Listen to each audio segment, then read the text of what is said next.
Bienvenue à tous dans notre émission 15 minutes de grâce et de vérité avec le pasteur Umesh Potana. Je suis heureuse de vous accueillir et j'ai la joie de louer Jésus avec vous. Tu es le seul Dieu éternel, toi seul est juste et bon. Tu es le Dieu puissant, tu es le Dieu puissant. Tu tiens ma vie entre tes mains et c'est sur toi que je me tiens. Tu es le Dieu puissant, tu es le Dieu puissant. Sois glorifié, sois élevé, et dans nos cœurs et par nos vies, sois glorifié, sois glorifié, sois élevé, et dans nos vies et dans nos cœurs, sois glorifié, ô Dieu puissant, ô Dieu puissant.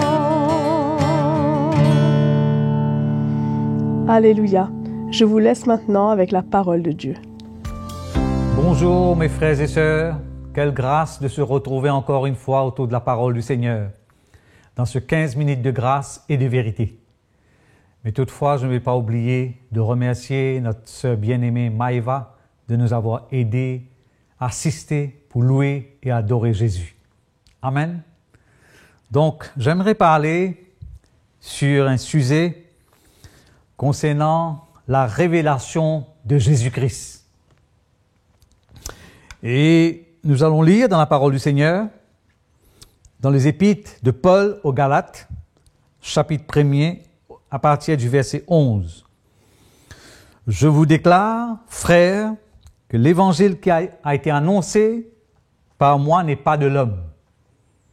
Car je ne l'ai ni reçu, ni appris d'un homme, mais par une révélation de Jésus-Christ. Vous avez su, en effet, quelle était autrefois ma conduite dans le judaïsme, comment je persécutais à outrance et ravageais l'Église de Dieu, et comment j'étais plus avancé dans le judaïsme que beaucoup de ceux de mon âge et de ma nation, étant animé d'un zèle excessif pour les traditions de mes pères. Mais lorsqu'il a plu à celui qui m'avait mis à part de l'essaim de ma mère et qui m'a appelé par sa grâce de révéler en moi son Fils, afin que je l'annonçasse parmi les païens, aussitôt je n'ai consulté ni la chair ni le sang. » Amen. Il faut comprendre clairement l'histoire de notre cher frère Paul.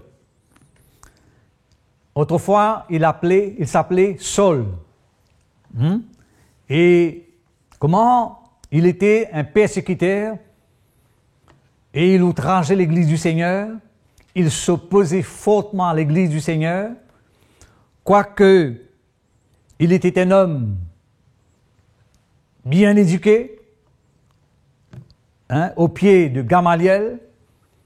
Il avait une connaissance, je dirais, extraordinaire de la parole de Dieu, mais malheureusement, pas de révélation.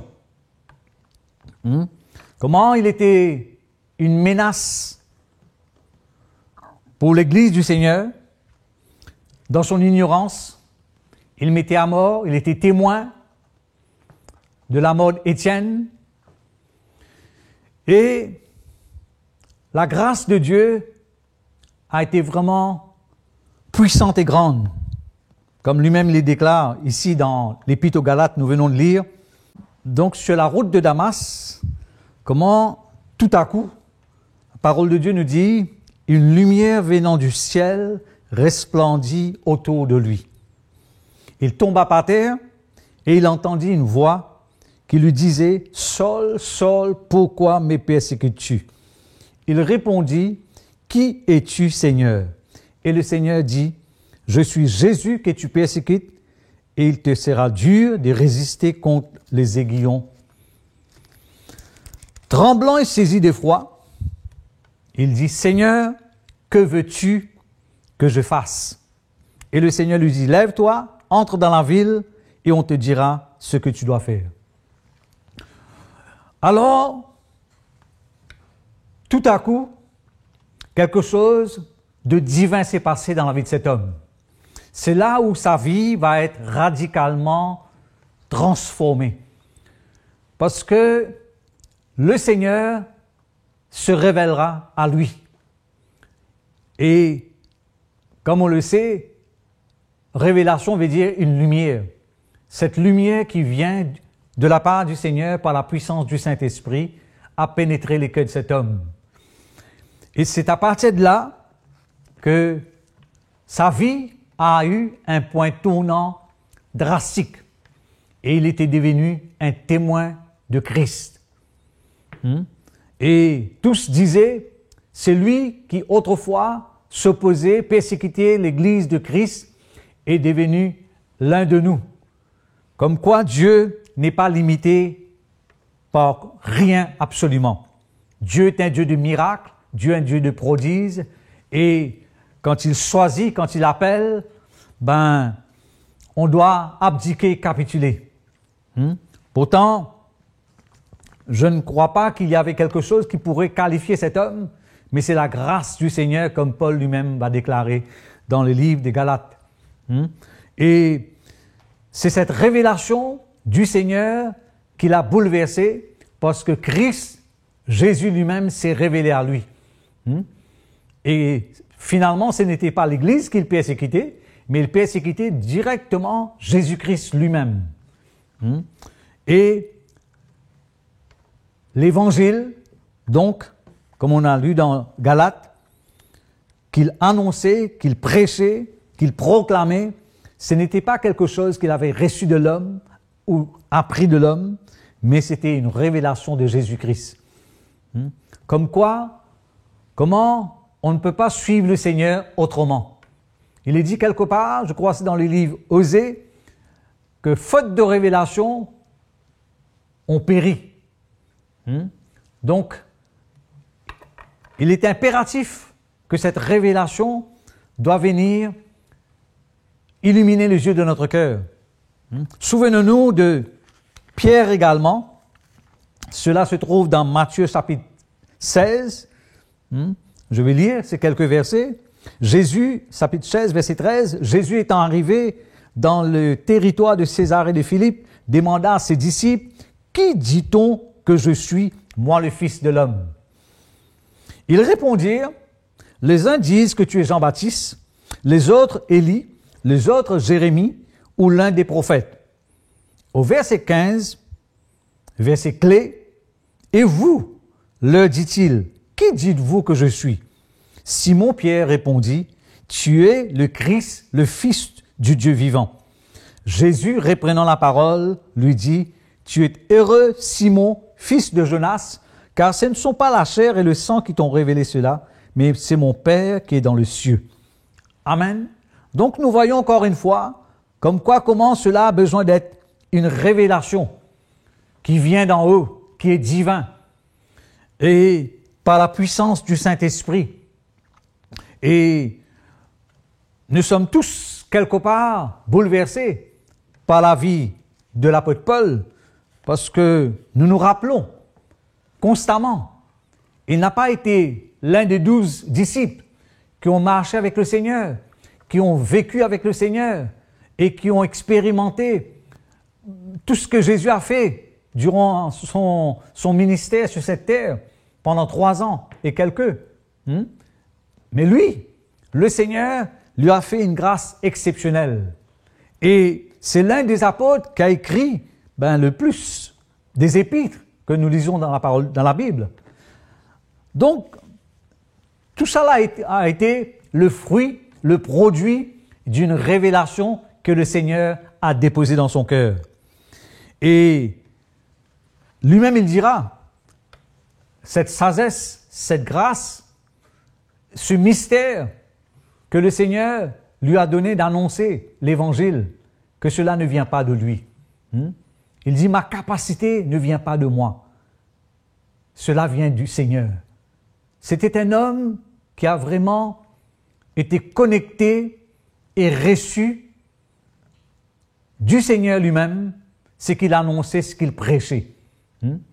C'est comme cela qu'il dit quelque part aussi dans Corinthiens.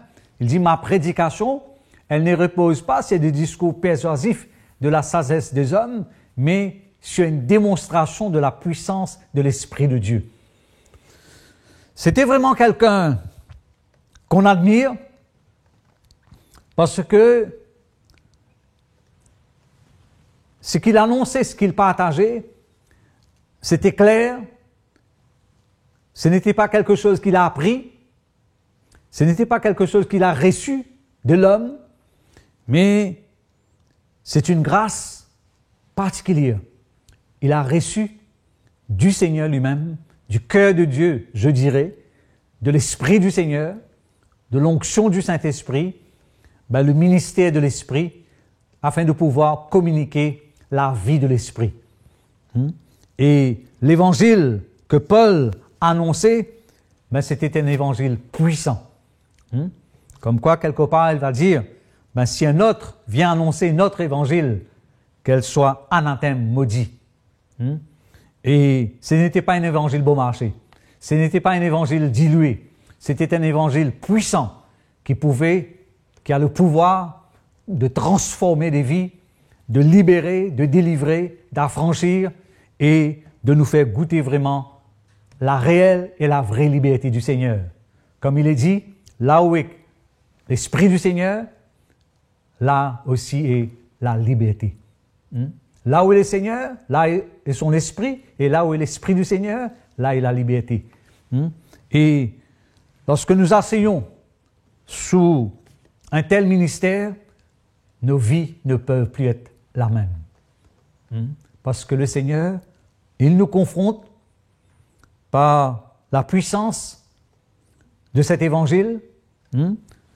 Et dans Romains, je vais terminer là-dessus, dans Romains,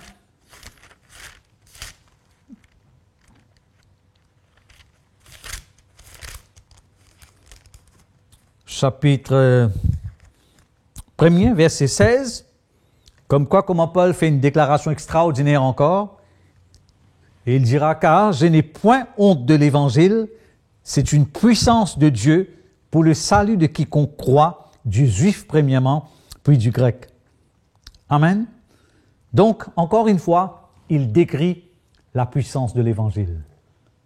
Quelle grâce de pouvoir s'asseoir sur un tel évangile. Que le Seigneur nous bénisse et que cette révélation illumine les yeux de notre cœur. Amen. Je vous dirai au revoir et à très bientôt. Nous vous remercions d'avoir été avec nous. Cliquez sur la cloche pour être averti des prochains épisodes. Abonnez-vous en cliquant sur le bouton abonner et n'oubliez pas, laissez-nous un petit j'aime sur la vidéo et soutenez notre chaîne YouTube CityMI et notre programme 15 minutes de grâce et de vérité. À bientôt.